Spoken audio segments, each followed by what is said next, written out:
दोस्तों, सर्दियाँ आते ही गुड़ और मूंगफली की चिक्की तो हम सभी बाज़ार से लाते हैं, तो क्यों ना इस सीज़न इसे घर पे ट्राई करा जाए।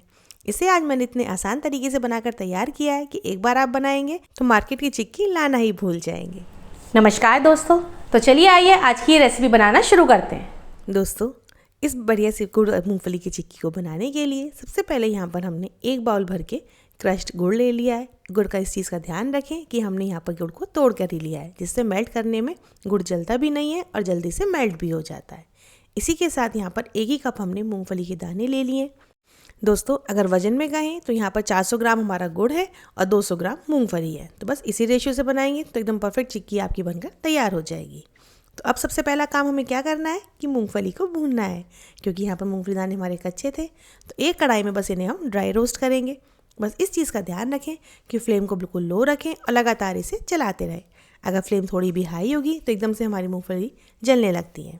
तो देखिए, लगभग 3 से 4 मिनट बाद हल्का हल्का इन्होंने छिलका छोड़ना शुरू कर दिया है। इसका मतलब थोड़ी सी भुनने लगी हैं। मूंगफली दाने को भुनने में थोड़ी देर लगती है, बस इन्हें लो फ्लेम पर लगातार चलाते रहें तो लगभग 8 से 10 मिनट में आपकी बढ़िया सी मूंगफली भुनकर तैयार हो जाएंगी। तो देखिए, यहाँ पर लगभग 8 मिनट बाद मेरी मूंगफली दाने भुन गए हैं। तब यहाँ पर मैं अपनी फ्लेम को बंद कर दूंगी और इन्हें थोड़ी देर ठंडा होने के लिए एक साइड रख देंगे। अब हमारी मूंगफली दाना को ठंडा होते हुए लगभग 8 से 10 मिनट हो गए हैं। दाना एकदम ठंडा हो गया है। तब एक थाली में इस तरह एक साफ़ कपड़ा बिछा लेंगे और उसमें हम सारा अपना मूंगफली दाना इसमें पलट देंगे, क्योंकि हमें इसका छिलका उतार के साफ़ करना है। तो इसके लिए आप इस कपड़े को इस तरह बंद करके इसे रगड़ेंगे तो इजीली इसका छिलका उतर कर अलग हो जाएगा। दोस्तों, मूंगफली का छिलका उतारने का ये एक बहुत आसान तरीका है। पर हाँ दोस्तों, अगर आपके पास कोई और तरीका है तो मुझे कमेंट करके ज़रूर बताएं। मैं उसे अपनी नेक्स्ट वीडियो में ज़रूर ट्राई करूँगी। तो देखिए, धीरे धीरे हमने इस तरह कपड़े से इसे मला तो हमारा सारा छिलका उतर कर तैयार हो गया है और दाने बिल्कुल साफ़ हो गए हैं। अब इन्हें छान लेते हैं। इसके लिए हम यहाँ पर ये करछी ले लेंगे और धीरे धीरे इसे शेक करेंगे तो इसका सारा छिलका नीचे निकल जाएगा और ऊपर बिल्कुल साफ़ मूंगफली के दाने हमारे रह जाएंगे। और इसे हम हिला के थोड़ा सा साफ़ करके एक प्लेट में पलट लेंगे। तो देखिए, कितने आसान तरीके से बढ़िया सा हमारा मूंगफली का छिलका उतर कर तैयार हो गया है। इसी सेम प्रोसेस से हम अपने सारे दाने को साफ़ कर लेंगे। तो देखिए, सारा हमारा मूंगफली दाना भुनकर साफ़ होकर तैयार है। अब इसे हमें हल्का सा क्रश करना है। तो उसके लिए यहाँ पर हमने ये कटोरी ले ली है और धीरे धीरे इसे प्रेस करेंगे तो हमारा दाना क्रश हो जाएगा। यहाँ पर हमें इसे बहुत ज़्यादा छोटे टुकड़ों में नहीं तोड़ना है, इसे मोटा मोटा ही रखना है, तभी वो चिक्की में हमारा सुंदर दिखाई देगा।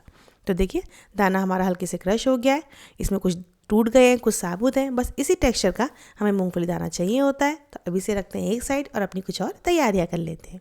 उसके लिए यहाँ पर हमने एक बटर पेपर लिया है। इस पर हम हल्का सा घी से इसे ग्रीस कर देंगे। दोस्तों, यहाँ पर इस चीज़ का ध्यान रखें कि इसे देसी घी से ही ग्रीस करें। अगर आप इसे ऑयल से करेंगे तो बाद में उसकी चिक्की में स्मेल आ जाती है। तो देखिए, बढ़िया सा हमारा पेपर ग्रीस होकर तैयार हो गया है। इसे भी अपना एक साइड रख देते हैं। बस अब देर किस बात की, सारी चीज़ें तैयार है। अब चलते हैं अपनी गुड़ की चिक्की बनाने की तरफ। तो उसके लिए हमने जो अपना गुड़ लिया था उसे एक पैन में हम पलट लेंगे और धीरे धीरे मीडियम टू हाई फ्लेम पर इसे पकाएंगे। इस चीज़ का ध्यान रखें, फ्लेम को बहुत ज़्यादा हाई ना करें और लगातार इसे चलाते रहें। आप देखेंगे लगभग 1 से 2 मिनट में ही हमारा गुड़ अच्छे से मेल्ट होने लगा है। तो देखिए दोस्तों, क्योंकि हमने गुड़ अपना तोड़ कर लिया था इसलिए वो काफ़ी जल्दी मेल्ट हो गया है। तो इस चीज़ का ध्यान रखें, गुड़ के मोटे टुकड़े ना लें वरना वो एकदम जलने लगते हैं, क्योंकि गुड़ आंच बहुत कम लेता है। अगर उसे हाई फ्लेम पर लगातार पकाएंगे तो बहुत जल्दी वो जल जाता है। तो 1 से 2 मिनट में देखिए इसमें अच्छे से बबल्स आने लगे हैं। गुड़ की एकदम हमारी चाशनी जैसी बनने लगी है।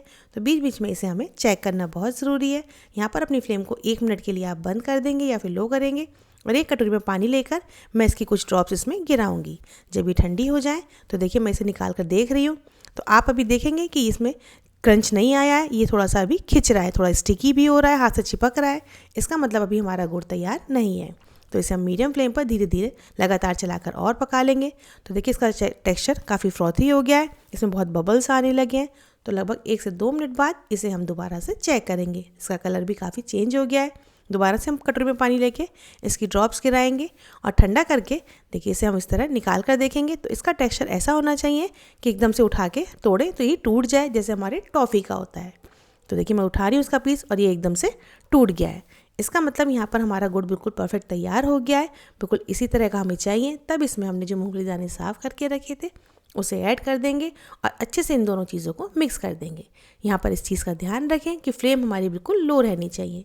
अगर आपकी फ्लेम हाई होगी तो गुड़ एकदम से जलने लगेगा। और टेक्सचर का ध्यान रखें, जब आपका टॉफ़ी की तरह इसका क्रंच टूटने लगे तभी हमारे गुड़ में हम मूंगफली ऐड करेंगे। तो बढ़िया से दोनों चीज़ें मिक्स हो गई हैं। अब इसे देर नहीं करनी है, बहुत ठंडा भी नहीं करना है, और फटाफट से जिस पेपर पे हमने घी लगा कर रखा था उसे हम इस पर पलट लेंगे। दोस्तों बस इस चीज़ का ध्यान रखें कि इस मिक्सचर को ठंडा ना होने दें, क्योंकि ठंडा होते ही एकदम जमने लगता है। गरम गरम को ही आपको इसे पेपर पर पलटना है और धीरे धीरे इसे स्पैचुला से इकसार करके फैलाते रहेंगे। अब एक दूसरा पेपर हमने और लिया था, उस पर भी हमने घी लगा लिया था, उसे इसके ऊपर रख के और हल्का हल्का हाथ से प्रेस करेंगे और उसके बाद इसे हल्का सा बेलन से बेल देंगे। जितनी मोटाई की आपको चिक्की बनाकर तैयार करनी है बिल्कुल उसी तरह की से हम बेल कर तैयार कर देंगे। आपको लगेगा कि एकदम गोल या चौकोर ये नहीं फैल रही है तो उसकी चिंता ना करें, बाद में हम इसके इकसार पीसेस काट कर तैयार कर देंगे। तो देखिए हमने इसे बिल्कुल इकसार फैला कर तैयार कर लिया है, पेपर की वजह से बिल्कुल बेलन से चिपकेगा भी नहीं और बढ़िया सी हमारी चिक्की फैल कर तैयार हो गई है। फिर अब इस पेपर को हम ऊपर वाले को उतार देंगे, क्योंकि अगर आप इसे ठंडा करके उतारेंगे तो ये इस पर चिपक जाएगा। तो धीरे धीरे जब आपकी चिक्की गर्म है तभी हम इसे इस पर से उतार कर हटा देंगे। थोड़ा बहुत जो गुड़ इस पर लग गया है तो उसकी कोई बात नहीं, बस इस पेपर को हम हटा के अलग कर देंगे लगभग 1 मिनट बाद। तो देखिए मैं इसे छू कर देख रही हूँ, ये हाथ से बिल्कुल चिपक नहीं रहा है, थोड़ा ठंडा भी हो गया है और थोड़ा थोड़ा गर्म भी है। तभी एक शार्प नाइफ लेके इस पर हम हल्के से निशान लगा लेंगे। जितनी साइज़ के आपको इसके पीसेस काट कर तैयार करने हैं बिल्कुल उसी तरह इसके हम निशान लगा कर रख देंगे, क्योंकि अगर आप ठंडा होने के बाद इसे तोड़ेंगे तो ये अनइवन कटेगी और इसके इकसार पीसेस नहीं टूटेंगे। तो देखिए बढ़िया से हमने इस पर निशान लगा कर रख दिए। अब इसे हम आधा से 1 घंटा ठंडा होने के लिए एक साइड रख देंगे, जब तक कि ये बिल्कुल ठंडा ना हो जाए। तो देखिए मुझे इसे छोड़े हुए 1 घंटा हो गया है, ये बिल्कुल ठंडी हो गई है। मैं आपको उठाकर भी दिखा रही हूँ, बिल्कुल टिक्की की तरह ये जम गई है, जैसे बाजार की एकदम क्रंची वाली हमारी चिक्की आती है, इसमें बिल्कुल भी गिर नहीं रही है। अब इसका एक साइड से पीछे का पेपर छुटाना शुरू करेंगे। धीरे धीरे आप देखेंगे कि ये पेपर इजीली छूट जाएगा, क्योंकि हमने इसे अच्छे से ग्रीस कर लिया था। तो दोस्तों देखा आपने कितने आसान तरीके से और बिल्कुल बिना घी के हमारी बढ़िया से चिक्की बनकर तैयार हो गई है। अब इसके इस तरह आपने जो निशान लगाए थे पीसेस को तोड़कर अलग कर लें। आप देखेंगे कितना क्रंच है, इन्हें तोड़ने से एकदम पता चल रहा है कि अंदर तक कितनी क्रंची हमारी चिक्की बनकर तैयार हुई है और इनमें कितनी अच्छी चमक भी आ रही है मार्केट जैसी। तो देखा दोस्तों आपने घर पर बिना चीनी और बिना घी के कितनी टेस्टी हमारी गुड़ की चिक्की बनकर तैयार हुई है। इन सर्दियों एक बार इस रेसिपी को ज़रूर ट्राई करें और मुझे कमेंट करके ज़रूर बताएं आपके घर में ये सबको कैसी लगी। और हाँ दोस्तों, अभी तक अगर आपने मेरे चैनल को सब्सक्राइब नहीं किया है तो प्लीज़ उसे सब्सक्राइब करें और बेल आइकन को ज़रूर प्रेस करें।